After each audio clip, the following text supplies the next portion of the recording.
Hace muchos años, cuando iba a clases de yoga, al final de la clase nos ponían a hacer savasana. Así nos acostábamos y nos decían que meditáramos, calmáramos la mente. Y yo no sabía a qué se referían, pero siempre pensaba muchas cosas acerca de la evolución, de psicología. Y una vez estaba tratando de entender el motivo evolutivo de la timidez. Decía, ok, ¿cómo pudo existir? ¿Cómo se pudo desarrollar? ¿Qué función podría tener? La primera explicación que yo quise ver fue como no tenía sentido, ¿sí? Desde el punto de la evolución no se podía dar de esa forma. Pero bueno, ¿cuál podría ser el objetivo de la timidez, de la ansiedad social, de esto que a veces nos detiene tanto, nos cuesta tanto? Hay que recordar que todo tiene que tener sentido evolutivo. Así que vamos a ver la timidez, la ansiedad social. Algo importante a mencionar antes de comenzar es, esto va a ser basado en evolución y en el modelo cognitivo conductual. Y podríamos verlo de tal forma que la preocupación se basa en a qué le damos importancia. Así que para sentir ansiedad social debemos darle importancia al juicio de los demás, creer que sus opiniones negativas son algo por lo que merece sentirse mal, como que es muy malo no, no agradarles a los demás y que es muy importante obtener la aprobación. Si creyeras que la percepción de los demás no importa, por definición estarías por arriba de la ansiedad social, no te podría dar. ¿Qué es? Su definición es ansiedad o miedo en lo que respecta a situaciones sociales, particularmente en las que el individuo puede ser evaluado por los demás. Es decir, nos da miedo ser notados, ser evaluados. Vemos todo como quien dice un escenario donde todo el mundo es nuestro público y siempre está observando, juzgando nuestra actuación, nuestro desempeño. Y algo que pasa con la ansiedad social es que el individuo se preocupa por ser evaluado como negativamente y considerado estúpido, ansioso, loco, aburrido, etc. Otra cosa que la distingue es la preocupación que siente el individuo porque se vayan a dar cuenta de los síntomas de la ansiedad, como la sudoración, como los latidos, que se den cuenta que están nerviosos. Y bueno, es importante mencionar porque es el tercer trastorno psicológico más común después de la depresión mayor y del consumo de alcohol o el desorden de consumo de alcohol. Y están muy entrelazados entre todos si lo piensas. Muchas veces puede que la ansiedad social detone la depresión, ya que lleva al aislamiento, la persona no sale, se encierra, no convive o se automedica con alcohol para poder convivir, para no sentir esa ansiedad. Y bueno, entonces ¿es timidez o no? En mi opinión sí lo es. Y si tomamos la definición de trastorno como una respuesta normal en la intensidad o situación incorrecta, bueno, ¿cuál podría ser la función entonces que desempeña en el contexto correcto la timidez? Como quien dice lo que me preguntaba yo en esa clase de yoga hace tantos años atrás. Hay que recordar que el humano es una especie social, una especie para la cual fue de suma importancia durante su historia evolutiva pertenecer al grupo, ser aceptado, no ser, como quien dice, rechazado, ya que esto podría traer consecuencias letales o simplemente dejar de existir en la carrera evolutiva. Nuestros genes se quedaban en esa generación ya que no lográbamos reproducirnos. Y esta importancia la podemos ver en los efectos que tienen las relaciones todavía en los humanos. Desde los niños, desde los bebés, un buen apego, una buena interacción de los padres promueve el sistema inmunológico, el control afectivo, la respuesta de estrés, y esto se mantiene a lo largo de la vida, sigue siendo importante y sigue teniendo ese efecto en nosotros las buenas relaciones. Igualmente que el contrario, las malas relaciones o la ausencia de ellas tiene ese efecto de un sistema inmunológico reprimido, estrés alto, mal control afectivo. etc. Se podría decir que la ansiedad social es una forma de ansiedad competitiva, detonada en contextos en la que el individuo se percibe como de bajo estatus en la jerarquía de atributos deseables o que puede ser percibidos como tal. Entonces la función de estos mecanismos es protegernos, pero así como el sistema inmunológico o el sistema del estrés o el gastrointestinal, cuando están respondiendo de forma correcta, son buenos, pero cuando empiezan a volverse muy sensibles o muy frecuente su respuesta o muy duradera, muy intensa, se convierten maladaptativas, lo que se conoce como una disfunción dañina, es decir, como la medicina se vuelve el veneno, vamos a llamarle. Por ejemplo, ustedes han notado, ya sean ustedes o son sus conocidos, que no son iguales en todas las situaciones. No hay nadie o muy pocos son tímidos en todos los contextos. Por lo que esto nos dice algo de esta función. Cuando percibimos que hay una amenaza, es cuando nos reprimen, nos dicen no llames la atención, no hables, hasta que estés seguro de que estás seguro, vamos a llamarle. Y esto explica el cliché de no, es que yo soy muy serio al principio, pero nomás agarro confianza y ni quien me calle. No es nada especial, es simplemente una respuesta lógica ante de incertidumbre. No sé cómo me van a tratar y como yo digo, está muy asociada a la baja percepción, baja autoestima. Si yo me considero que soy débil, que no me puedo defender, es mejor entrar precavido hasta que me dé cuenta que no son amenazantes. Y una vez que nuestro cerebro detecta que es seguro, empiezas a relajarte, empiezas a poder expandirte más, convivir más.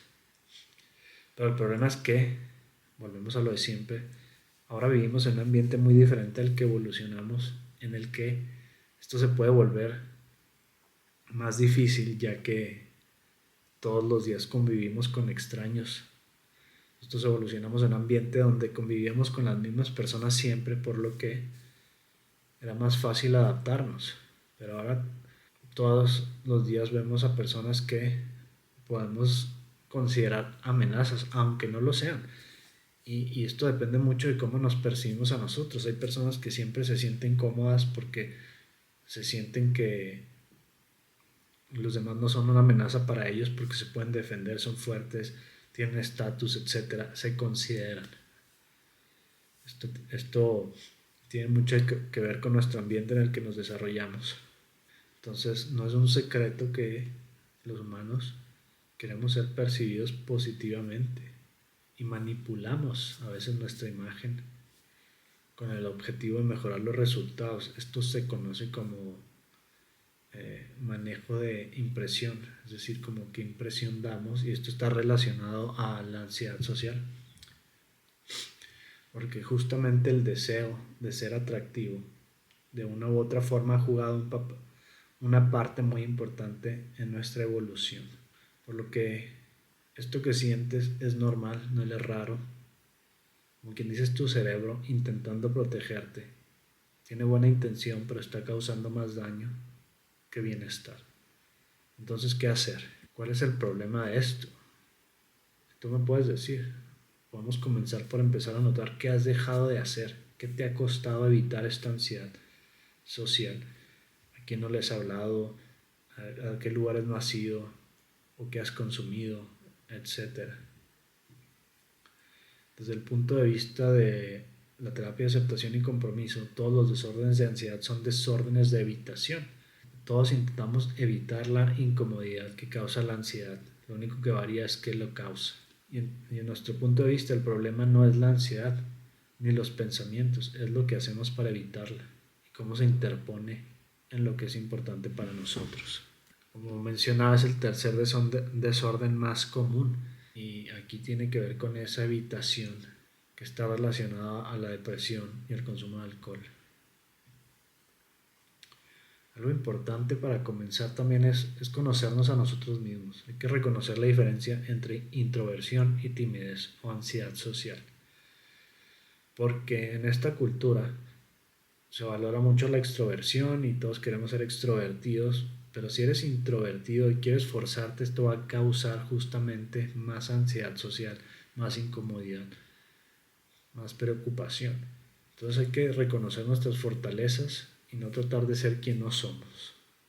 Justamente por eso pienso yo que hay más ansiedad social en el oeste, porque en las culturas del este se valora más ser reservado, callado, sencillo, cuando acá se aprecia más al que hace ruido, al que celebra, el llamativo. Quizás sea igual, simplemente ya no se dan cuenta porque todos actúan de esa forma. Tiene varios aspectos cognitivos. Por ejemplo, es el de considerar que todo el mundo es una audiencia, que siempre los están juzgando.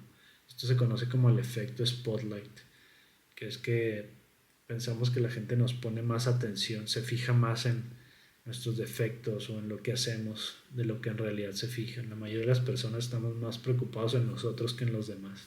Y otra cosa es que consideramos que esta audiencia espera perfección y que evalúa cada movimiento, lo que causa un exceso de atención interna. O sea, nos estamos monitoreando cómo me estoy sintiendo, cómo estoy actuando, y esto se interpone en la interacción y causa una profecía autocumplida, porque estudios han mostrado que las personas con alta ansiedad social sí son percibidos como menos atractivos, o por lo que esta preocupación de no ser aceptados causa que actuemos de tal forma que promueve que suceda eso que nos da miedo. Repito, se llama profecía autocumplida. Y hay varias distorsiones cognitivas en este desorden, en mi opinión. Y una es la lectura de mente, y se asume lo que los otros están pensando sobre ellos de forma negativa. Obviamente no van a pensar que están pensando que soy un éxito, que lo hice súper bien, piensan que no sé de qué hablo, que está muy chafa mi video, etc. Futurización. Asumen que saben lo que va a pasar y obviamente va a ser algo negativo, sin evidencia. Se van a burlar, nadie me va, etcétera. Y no lo voy a poder tolerar. Porque una cosa es que pase y otra cosa es que tengamos las habilidades para afrontarlo. Catastrofización. Consideran que las consecuencias de estas interacciones podrían ser horribles, insuperables, etc. Y que no podrían lidiar con ello. Pensamiento todo o nada. Piensa que si no sale de forma perfecta significa que fueron un fracaso. Si me equivoco en un enunciado quiere decir que ya fue horrible. Si no es un total éxito y llega a 47 millones de vistas, quiere decir que fracasé, etc. Generalización. Toman las veces en que nos fue mal como una característica universal de nosotros. Descontar lo positivo. Cuando hacemos algo bien lo atribuimos a la suerte o a que no se dieron cuenta. Este tiene una implicación evolutiva. Esto estaba muy interesante cuando estaba leyendo acerca de la evolución del desorden de ansiedad. Porque algo de lo que habla, algo que pasa en la ansiedad social es que a veces también le tenemos miedo al éxito. ¿Por qué? Porque el éxito puede jalar atención para nosotros y esto se da en la naturaleza también, ya que atrae más atención de los de alto estatus que suelen ser más agresivos. Entonces nosotros a veces con ansiedad social no queremos tener éxito porque una nos da miedo eso, que otros vayan a vernos como competencia y nos vayan a querer atacar y no pensamos que nos podemos defender. Y la otra es que también pensamos que van a seguir esperando que nos desempeñemos de esa forma, lo que crea presión. Van a seguir esperando ese éxito. El racionamiento emocional es muy importante. Tomamos nuestros sentimientos como evidencia. Todo el mundo me ve como un perdedor. Me siento como que todo el mundo me ve un perdedor, así que eso es evidencia. Personalización. Exageramos nuestra contribución a las conductas de las personas. Es decir, por ejemplo, si bostezan, pienso que es porque soy aburrido y no considero que quizá pudo no haber dormido. Bueno, aquí es donde algunas terapias te pondrían a debatir estos pensamientos, pero para mí no es importante si son verdaderos o falsos. Se me hace una pérdida de tiempo ponerte a debatir. Solo nos importa si son útiles o inútiles.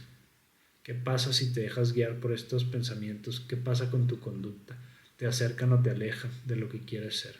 Así que aquí va a terminar la primera parte. Espero les guste. Adiós.